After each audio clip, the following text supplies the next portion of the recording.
মায়ের পেট থেকেই কোরআনে হাফেজ। কে এই শিশু? মায়ের পেট থেকে জন্মগত হাফেজ সে। মুখের বুলি ফুটতেই তিনি অনায়াসে বলে যাচ্ছেন কোরআনের বিভিন্ন আয়াত। কে এই বিস্ময়কর বালক? কোন দেশে বা তার জন্ম? বিস্তারিত থাকছে আজকের এই ভিডিওতে। মায়ের পেট থেকে জন্মে হাফেজ, মুখের বুলি ফুটতেই তিনি অনায়াসে বলে যাচ্ছেন কোরআনের বিভিন্ন আয়াত। শুধু তাই নয়, কোরআনের একটি অংশে বলে দিলে তিনি অন্য অংশ থেকে শেষ পর্যন্ত বলতে পারেন।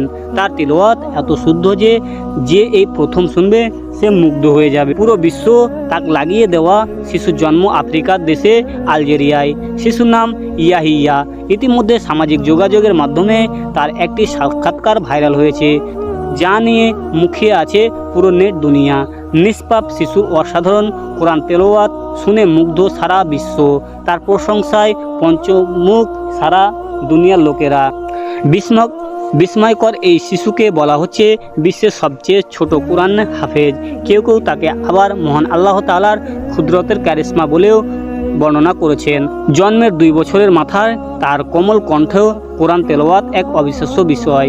শিশুটির মা আরও বিস্ময়কর তথ্য দিয়েছেন। শিশুটির গর্ভে থাকাকালীন তিনি স্বপ্নে দেখেছিলেন, স্বপ্নে তাকে একটি মুক্তা দেওয়া হয় এবং তিনি মুক্তটি গ্রহণ করেছিলেন। ওই সময় শিশুর নাম যাতে ইয়াহিয়া রাখা হয়, স্বপ্নে সেই নির্দেশনাও পেয়েছিলেন শিশুটির মা। সেই নির্দেশনা মোতাবেক জন্মের পর শিশুটির নাম রাখা হয় ইয়াহিয়া। ইয়াহিয়া তাদের প্রথম অবাক করেছিলেন যখন তার বয়স 1 বছর। দেওয়ালে লেখা কালেমা সে দেখে দেখে 1 বছর বয়সে সে পড়ে যাচ্ছেন অনায়াসে। ইয়াহিয়া আরও অবাক করেছিলেন ওই 1 বছর বয়সে কোরআনের আয়াত তেলাওয়াত করে যখন সেজদা দিতে গিয়েছিলেন।